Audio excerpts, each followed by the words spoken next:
Hello, welcome to Virgo Philippines. So, ito yung reading natin for Virgo, Sun, Rising, Venus, Jupiter, Virgos. Take only what resonates. Sa mga gustong magpa-personal reading, Jing Tarot Reader. And then sa akin naman po, sorry, hindi ko sure kasi kung meron pang available. Anyway, Madam P. Ayan, yung Facebook page. TikTok. Ang aming TikTok ay Unicorn Princess Tarot. By the way, merong nagkukunwaring ako. Ano siya, meron siyang account sa TikTok din na ginawa.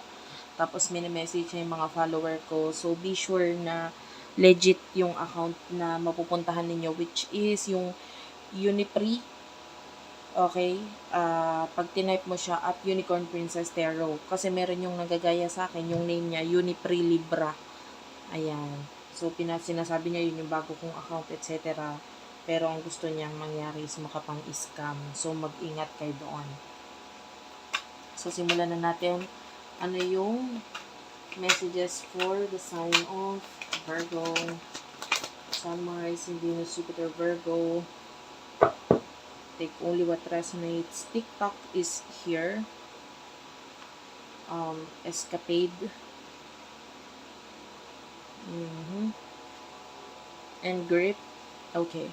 So, maganda to kasi this is a sign na malapit ka na makawala or makaalis sa something na nagpapahirap or nagpapabigat sa'yo ngayon. Maybe, yung iba sa inyo, you're trying to hide from something, meron ka tinataguan, meron kang iniiwasan, pero malapit nang matapos ito, no? Time is running out here. And, may mga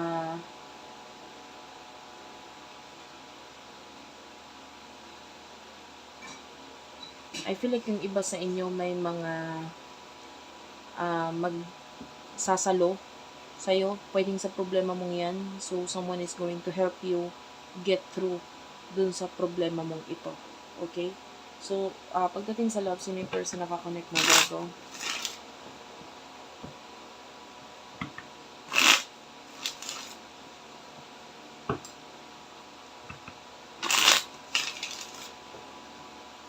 Person na kakonect mo, Virgo?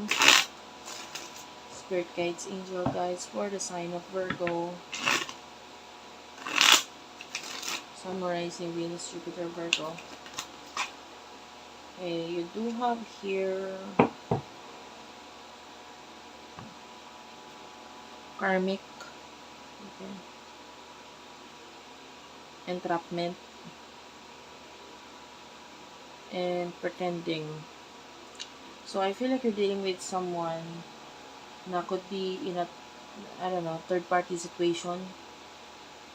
Pero itong person na to is not being honest sa sarili niya. And dito na rin sa person na kakonect niya. I feel like, na trap yung person na to because of marriage or maybe my children na involved. Yeah. And a lot of lesson ang pinagdadaanan nitong person na ito ngayon. And for now, hindi siya nagiging totoo sa sarili niya regarding you, regarding sa sarili niya, regarding sa person na kakonect niya. And anxiety is here. So, nagkakaroon siya ng problem ngayon financially. You do have your financial support. And ngayon, meron din siya pinagdadaanan regarding sa karmic person na kakonect niya. Anong emotions ninyo sa isa't isa? For the sign of Virgo, Sun, Rising, Venus, Jupiter, Virgo.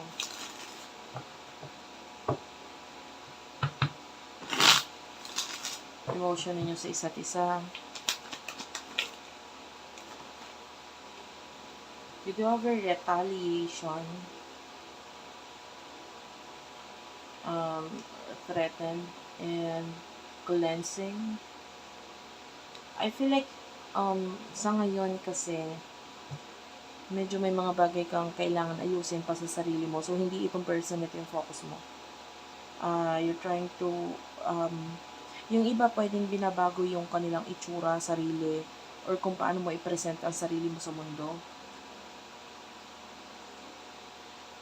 Like for example, pagbabago ng kasuotan ng damit, ng makeup, ayan. pagbili ng mga particular na gamit na makakatulong para mas maging, magkaroon ng changes sa'yo, physical changes whatsoever. So, you're trying to remove itong mga negativity sa paligid mo. So, ang focus mo dito sa sarili mo. And yung iba sa inyo, pwedeng hindi mo alam yung pinagdadaanan ng person na ito ngayon. And kung sino man itong person na ito, pwedeng hindi mo nga alam. Dahil, and I don't know, actually wala pa akong clue kung bakit itong person na ito lumalabas sa reading mo. Wala pa akong clue, wala pa akong nakikita message dito bakit siya lumalabas sa reading mo. Which is, hindi ko nakikita na connected ka sa kanya or nakikipag-connect ka sa kanya. Okay? So, ano naman yung emotions niya para sa'yo? Dito natin maaaring malaman kung bakit lumalabas itong person ito sa reading mo. Spirit guides, angel guides for the sign of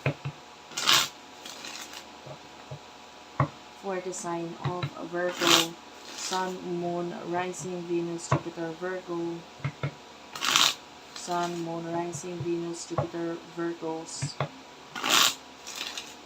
Anong emotion ng person ito para sa'yo?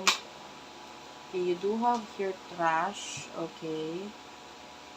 Crush is also here, insatiable, and soulmate, okay. Emotion niya para sa'yo, this person is currently sad, broken-hearted, and I feel like, okay, iba sa'yo, pwedeng may partnership or friendship na nangyayari sa inyo.